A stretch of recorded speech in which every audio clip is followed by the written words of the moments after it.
Welcome to morning edition. నేను అబిత. ముందుగా headlines. Telangana ఆవిర్భావ వేడుకలు సర్వం సిద్ధం. పెరేడ్ గ్రౌండ్ లో ఘనంగా ఏర్పాట్లు.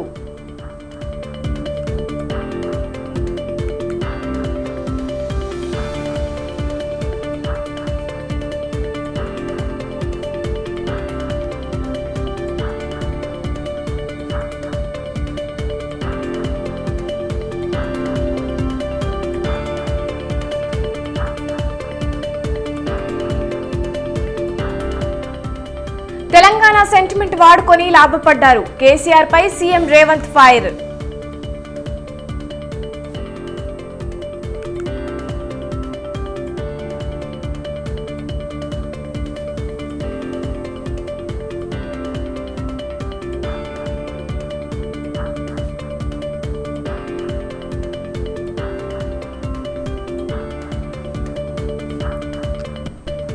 తెలంగాణ ఏర్పాటులో బీజేపీ పాత్ర.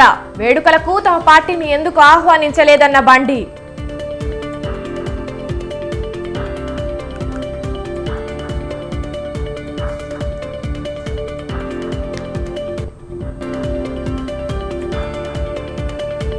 మరోసారి ఎన్డీఏ కూటమికే పట్టం కట్టిన ఎగ్జిట్ పోల్స్. ఉత్తరాది రాష్ట్రాల్లో కొనసాగిన బీజేపీ హవా.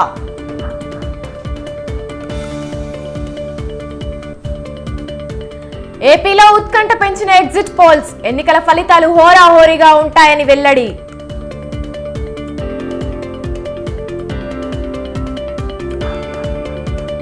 ఎగ్జిట్ పోల్స్ చూసి హైరాణ అవసరం లేదు. ఫలితాలు వచ్చే వరకు వేచి చూద్దామన్న కేటీఆర్.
తెలంగాణ రాష్ట్ర అవతరణ వేడుకలకు సర్వం సిద్ధమైంది. తెలంగాణ రాష్ట్ర ఆవిర్భావ దశాబ్ది ఉత్సవాలను ఘనంగా నిర్వహించేందుకు రాష్ట్ర ప్రభుత్వం ఏర్పాట్లు చేసింది. రాష్ట్రంలో కాంగ్రెస్ అధికారంలోకి వచ్చిన తర్వాత తొలిసారిగా జరుగుతున్న అవతరణ ఉత్సవాలను ప్రతిష్టాత్మకంగా నిర్వహిస్తోంది. ఉత్సవాలకు హాజరు కావాలని కాంగ్రెస్ అగ్రనాయకురాలు సోనియా గాంధీని ముఖ్యమంత్రి రేవంత్ రెడ్డి ఆహ్వానించారు. అయితే అనారోగ్య కారణాలతో ఆమె హాజరు కావడం లేదని తెలిసింది.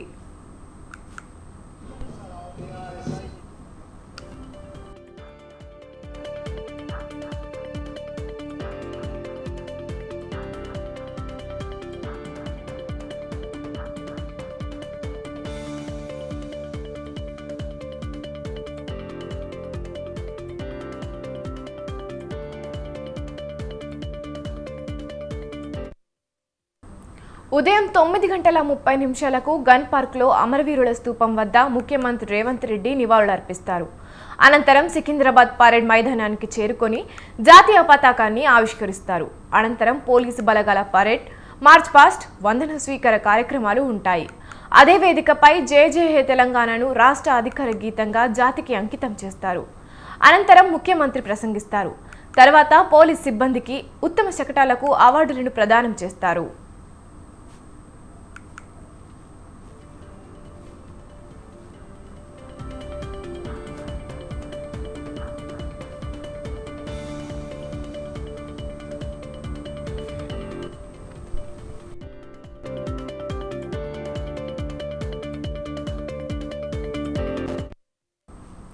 పరేడ్ గ్రౌండ్ వద్ద ప్రధాన వేదికతో పాటు అతిథులు, ఆహ్వానితులు, అధికారులు, ప్రజాప్రతినిధులకు వేర్వేరుగా ప్రత్యేక లాంజ్లను ఏర్పాటు చేస్తున్నారు.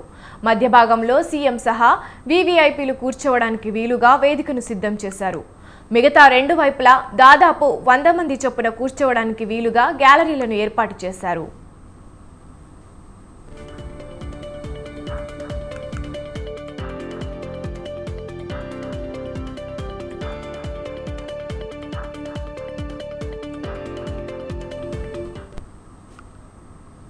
ప్రధాన వేదికకు ఎదురుగా కళాకారుల కోసం ప్రత్యేకంగా వేదికను సిద్ధం చేశారు.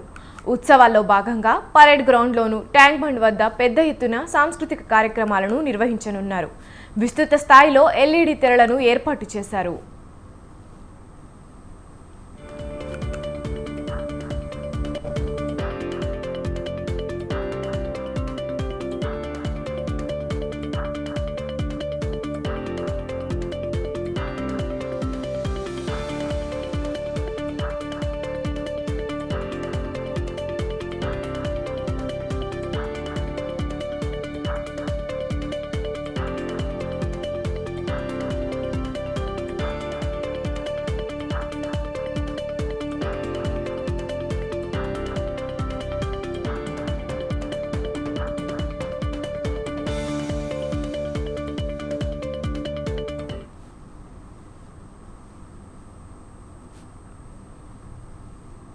సాయంత్రం ట్యాంక్ బండ్ పై ఉత్సవాలు జరుగుతాయి. తెలంగాణ సంస్కృతి సాంప్రదాయాలు ఉట్టిపడేలా రాష్ట్రంలోని వివిధ జిల్లాలకు చెందిన కళా బృందాలతో ప్రత్యేక ప్రదర్శనలు ఏర్పాటు చేశారు. సచివాలయం, సేలింగ్ క్లబ్ వైపు నుంచి ట్యాంక్ బండ్ పైకి చేరుకునే 2 మార్గాలను 2 భాగాలుగా విభజించి ఆయా ప్రాంతాల్లో తెలంగాణ హస్తకళలు, ఉత్పత్తులు, షాపింగ్, ఫుడ్ స్టాళ్లను ఏర్పాటు చేశారు. ఇక ఇదే అంశంపై మరింత సమాచారాన్ని మా ప్రతినిధి రాజు లైవ్ ద్వారా అందిస్తారు. చెప్పండి రాజు, దశాబ్ది ఉత్సవ ఏర్పాట్లు ఎలా జరుగుతున్నాయి? రైట్ అబిత, తెలంగాణ రాష్ట్ర వ్యాప్తంగా ప్రతి జిల్లాలోనూ మరియు ప్రత్యేకంగా తెలంగాణ రాష్ట్ర రాజధాని హైదరాబాద్లో కూడా ఘనంగా నిర్వహించేందుకు రాష్ట్ర ప్రభుత్వం ఏర్పాట్లను సిద్ధం చేసింది. ముఖ్యంగా ఉదయం 9:30 గన్ పార్క్ వద్దనున్న అమరవీరుల స్తూపం వద్ద శ్రద్ధాంజలి ఘటించిన అనంతరం నేరుగా పరేడ్ గ్రౌండ్కు సీఎం రేవంత్ రెడ్డి బయలుదేరుతారు. అక్కడ చేరుకున్న వెంటనే కూడా జాతీయ పతాకాన్ని ఆవిష్కరిస్తారు. ఆ అనంతరం జాతీయ పతాక ఆవిష్కరణ అనంతరం పోలీసుల గౌరవ వందనం స్వీకరించడం, ఆ తర్వాత వేదిక పైన వీవీఐపీస్ అలాగే సీఎం రేవంత్ రెడ్డి ఆసీనులవుతారు. ఆ తర్వాత సీఎం రేవంత్ రెడ్డి ప్రసంగం దాదాపు 25 నిమిషాల పాటు కొనసాగనుంది. అయితే ముఖ్యంగా మొదటి నుంచి తెలంగాణ బిల్లు పార్లమెంట్లో పాస్ కావడానికి కీ రోల్ పోషించినటువంటి సోనియా గాంధీని ఈ యొక్క దశాబ్ది ఉత్సవాల్లో భాగం చేసేందుకు కూడా ఆమెకు నేరుగా సీఎం రేవంత్ రెడ్డి ఉప ముఖ్యమంత్రి బట్టి విక్రమార్క ఢిల్లీ వెళ్ళి ఆహ్వానాన్ని అందించారు. అయితే ఆమె అనారోగ్య కారణంగా కూడా ఈ యొక్క దశాబ్ది ఉత్సవాల వేడుకల్లో కూడా ఆమె పాల్గొనలేకపోతా ఉన్నారు. అయితే చివరి నిమిషంలో కూడా ఆమె నుంచి వీడియో లేదా ఒక ఉత్తరం సందేశం కూడా అందేటటువంటి అవకాశం ఉంది. ఆ సందేశాన్ని తెలంగాణ ప్రజలకు చదివి వినిపించేటటువంటి అవకాశం అయితే కనిపిస్తూ ఉంది. సీఎం రేవంత్ రెడ్డి ప్రసంగం అనంతరం కూడా ఉత్తమ ప్రతిభ కనబరిచినటువంటి పోలీసులకు అలాగే శకటాలకు కూడా అవార్డులు ప్రదానం చేస్తారు. వారితో పాటుగానే ఈ యొక్క వేడుకలకు దశాబ్ది ఉత్సవాల పేరిట కాంగ్రెస్ పార్టీ తొలిసారిగా అధికారంలోకి వచ్చింది. రాష్ట్రంలో మొదటిసారిగా నిర్వహిస్తున్నటువంటి ఉత్సవాలు కావున తెలంగాణలోని 1969 ఉద్యమం అలాగే మలిదశ ఉద్యమంలో పాల్గొన్నటువంటి ప్రతి ఒక్క ఉద్యమకారునికి కూడా ఈ యొక్క ఆహ్వానాన్ని అందించేందుకు కోదండరాం కీలక బాధ్యతలు తీసుకున్నారు. వారికి సంబంధించి ఇప్పటికే ఆహ్వానాలు కూడా పంపడం జరిగింది. వారికి ప్రత్యేకమైనటువంటి గ్యాలరీలు కూడా ఏర్పాటు చేసినటువంటి పరిస్థితి అయితే ఉంది. ముఖ్యంగా వేదికకు ముందు వైపున ఉండేటటువంటి A1, A2 అలాగే B1, B2 గ్యాలరీలు కూడా ఏర్పాటు చేశారు. వారికి సంబంధించి ప్రత్యేకంగా చైర్లు కూడా వేయడం జరిగింది. వీటితో పాటుగానే పరేడ్ గ్రౌండ్లో పూర్తి స్థాయిలో భారీ సంఖ్యలో కూడా ఎల్ఈడి స్క్రీన్లను ఏర్పాటు చేశారు. దీంతో పాటుగానే వీవీఐపీలు అలాగే ఎమ్మెల్యేలు, ఎంపీలు, వీరితో పాటుగానే గతంలో ఎమ్మెల్యేలు, ఎంపీలుగా ఉన్నవారు, శాసనమండలి సభ్యులు కూడా వచ్చేందుకు వీలుగా ఒక ప్రధాన రహదారిని ఏర్పాటు చేశారు. వారికి మాత్రమే ఈ యొక్క కార్ పాసులు కూడా అందించారు. వారికి కూడా ప్రత్యేకమైనటువంటి గ్యాలరీ ఏర్పాటు చేసినటువంటి పరిస్థితి అయితే ఉంది. అయితే ప్రధాన వేదికకు ఎదురుగానే కళాకారుల బృందంతో అలాగే సాంస్కృతిక కళాకారుల ప్రదర్శన కోసం ఒక వేదికను కూడా సాంస్కృతిక కళాకారుల కోసం ఒక వేదికను ఏర్పాటు చేశారు. పూర్తి స్థాయిలో ఈ యొక్క కార్యక్రమం కూడా 1 గంట 35 నిమిషాల పాటు కొనసాగనుంది. ముఖ్యంగా ఇవాళ జరిగేటటువంటి దశాబ్ది తెలంగాణ అవతరణ దినోత్సవ వేడుకల్లో ప్రధానమైనటువంటి ఎజెండా ఏంటి అంటే తెలంగాణ రాష్ట్ర అవతరణ జరిగి 10 ఏళ్ళు అవుతున్నప్పటికీ కూడా తెలంగాణ రాష్ట్రీయ గీతం అనేది అధికారికంగా ప్రకటించబడలేదు. అయితే మొదటిసారిగా జై జై హే తెలంగాణ అందశ్రీ రాసినటువంటి జై జై హే తెలంగాణ గేయాన్ని కూడా రాష్ట్ర ప్రభుత్వం అధికారికంగా ఇప్పటికే దానికి సంబంధించినటువంటి సంగీతాన్ని కూడా సమకూర్చింది.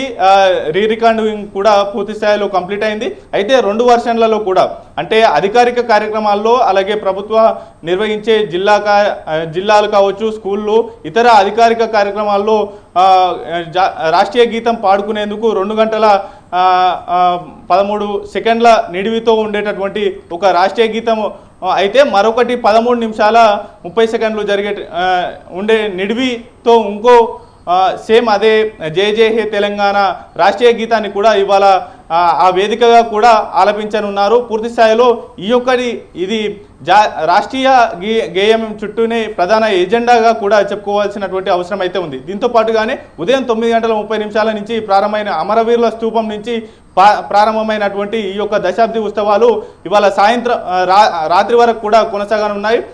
మధ్యాహ్నం వరకు అటు పరేడ్ గ్రౌండ్లో కొనసాగితే అనంతరం సాయంత్రం వేళలో ఇప్పటికే కొలువుదీరినటువంటి స్టాల్స్ కావచ్చు, తెలంగాణ సాంప్రదాయాలు ఉట్టిపడే విధంగా, తెలంగాణ కళలు ఉట్టిపడే విధంగా అటు చేనేతకు సంబంధించినటువంటి వస్త్రాలకు సంబంధించినటువంటి స్టాల్స్, అలాగే తెలంగాణ వంట రుచులను చూపించేందుకు ఏర్పాటు చేసినటువంటి స్టాల్స్ కావచ్చు, అవన్నీ కూడా ట్యాంక్ బండ్ పరిసరాల్లో ఇప్పటికే 80కి పైగా స్టాల్స్ ఏర్పాటు చేశారు.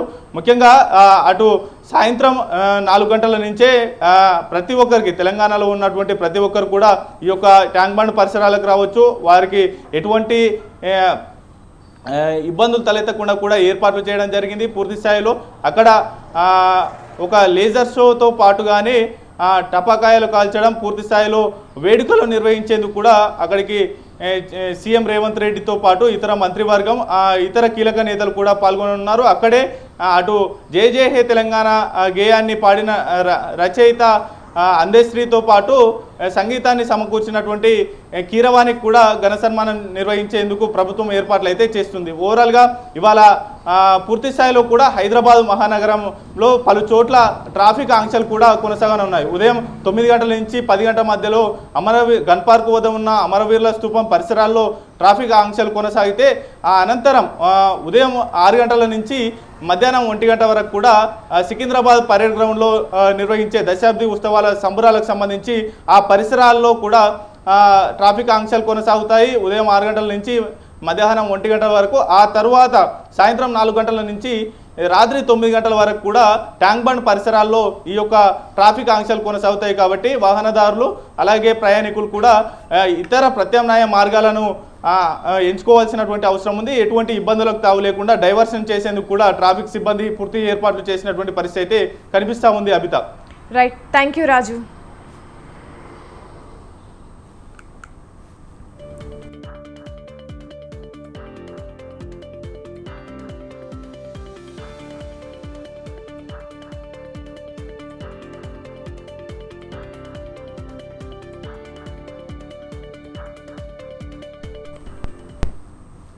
మంత్రి కోమటిరెడ్డి వెంకటరెడ్డి కీలక వ్యాఖ్యలు చేశారు. ఫలితాల తర్వాత బీఆర్ఎస్ అడ్రస్ గల్లంత అవుతుందన్నారు. రాష్ట్ర చిహ్నం తెలంగాణ గీతంపై ఎలాంటి వివాదం లేదన్నారు. పనిలేని వాళ్లు రాద్ధాంతం చేస్తున్నారని మండిపడ్డారు. ఆవిర్భావ వేడుకలు కనివిని ఎనుగని రీతిలో చేస్తామని చెప్పారు. కేసీఆర్ ప్రభుత్వంలో అన్ని స్కీమ్లలో స్కామ్లు జరిగాయని, గొర్రెల పథకంలో భారీ స్కామ్ జరిగిందన్నారు. రాబోయే 10 ఏళ్లు తమ ప్రభుత్వమేనని తెలిపారు. ఎన్నికల ఫలితాల తర్వాత బీఆర్ఎస్ కనుమరుగవుతుందన్నారు. రాష్ట్రీయ గీతంపై కేటీఆర్ మతి భ్రమించి ఆందోళనలు చేస్తున్నారని విమర్శించారు. బర్లు, గొర్రెలు, చేపలు, ధరణి పేద భూములు, శాండ్, ఇది ఏంది? ఇవాళ బుద్ధులు చూడండి. నాకు ఆ గొర్రెల స్కామ్ అనగానే ఉలిక్కిపడ్డట్టు అనిపించింది. ఏదైనా ఆయన కవిత స్కామ్ రాకపోతే ఆ లిక్కర్ స్కామ్ ఇంకా వేరే రాకపోయి అప్పుడు ఇద్దరు దీంట్లో తప్పని పోతారు.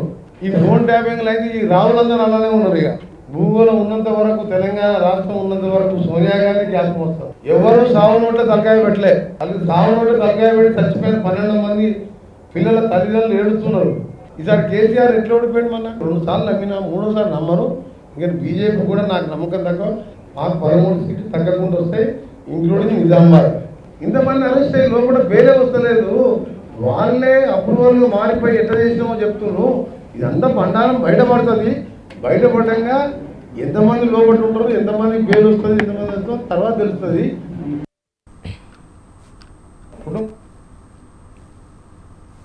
రాష్ట్ర దశాబ్ది అవతార వేడుకలను పెద్ద ఎత్తున నిర్వహిస్తున్నారు కాంగ్రెస్ నేత అద్దంకి దయాకర్. చాలా మంది ఉద్యమకారులకు ఆహ్వానం అందలేదనే ప్రచారం జరుగుతుందని, అందరం కలిసి నిర్వహించుకునే వేడుకలకు వైరుధ్యాలు, వ్యతిరేకతలు వద్దని తెలిపారు.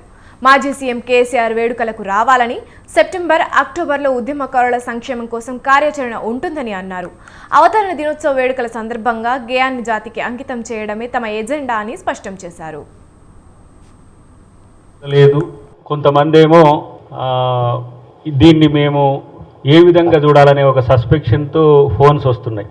కాబట్టి ఒక వివరణ ఇవ్వడానికి శ్రీనివాస్ రెడ్డి గారి ఈ ప్రెస్ మీట్ను కోఆర్డినేట్ చేసిండు.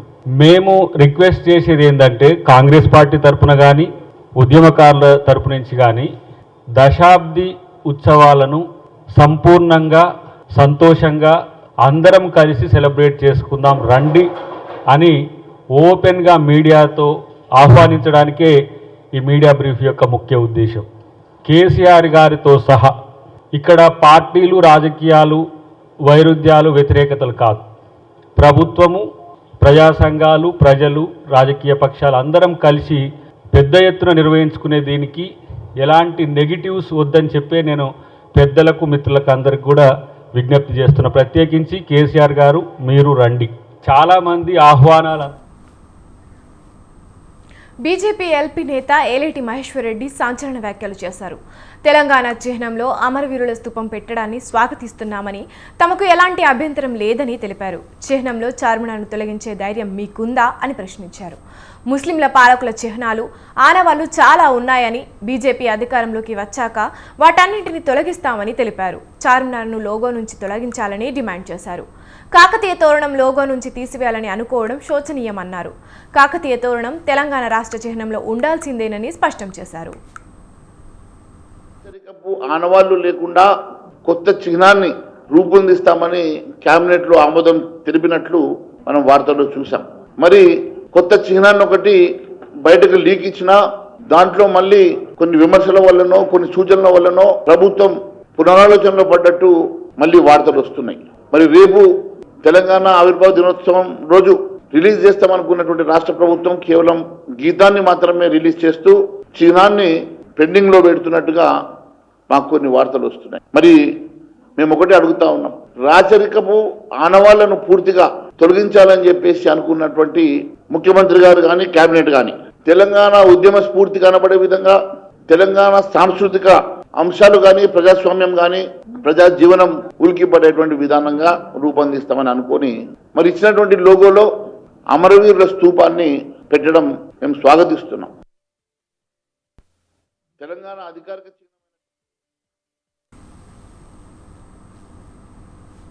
ఇండియా కూటమికి 295కు పైగా సీట్లు వస్తాయని ఢిల్లీ సీఎం కేజ్రీవాల్ ధీమా వ్యక్తం చేశారు. ఇండియా కూటమి నేతల సమావేశం అనంతరం ఆయన మీడియాతో మాట్లాడారు. బీజేపీకి 220 సీట్లు, ఎన్డీఏ కూటమికి 230 సీట్లు వస్తాయన్నారు. ఇండియా కూటమి బలమైన, స్థిరమైన ప్రభుత్వాన్ని ఏర్పాటు చేస్తుందని చెప్పారు. ప్రధానమంత్రి ఎవరనేది జూన్ 4న నిర్ణయించబడుతుందని కేజ్రీవాల్ అన్నారు. गठबंधन को 295 प्लस सीट्स मिल रही हैं, बीजेपी को 220 के करीब सीट्स मिल रही हैं और एनडीए जो बीजेपी का गठबंधन है उन्हें 235 के करीब सीट्स मिल रही हैं. तो इंडिया गठबंधन अपने दम पे स्थिर और मजबूत सरकार बनाने की दिशा में बढ़ रहा है. इसके लिए पूरी जिंदगी भी जेल में रहना पड़े मंजूर है, चिंता मत करिए. इंडिया गठबंधन को కాంగ్రెస్ అధ్యక్షుడు మల్లికార్జున ఖర్గే కీలక వ్యాఖ్యలు చేశారు. కేంద్రంలో తమ ప్రభుత్వాన్ని ఏర్పాటు చేయబోతున్నామని తేల్చి చెప్పారు. ఇండియా కూటమికి 295కు పైగా సీట్లు రావడం ఖాయమన్నారు. ఇది తమ సర్వే కాదని ప్రజల తీర్పేనని స్పష్టం చేశారు. डिस्कशन करके इस नतीजे पे हम आए हैं और निश्चित रूप से गठबंधन को भारी बहुमत मिलेगी, ये मैं आपको कहने के लिए यहाँ ठहरा हूँ। नहीं, मैं बोला सरकारी एग्जिट पोल एक नहीं बोला, वही बोला।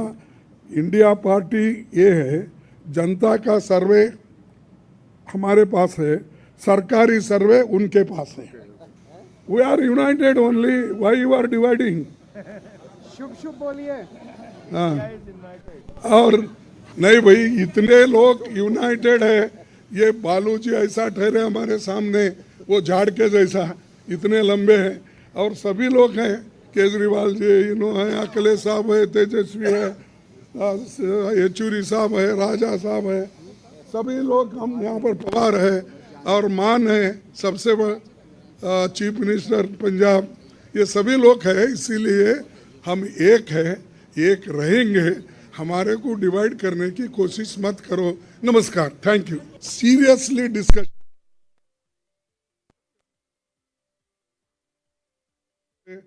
गठबंधन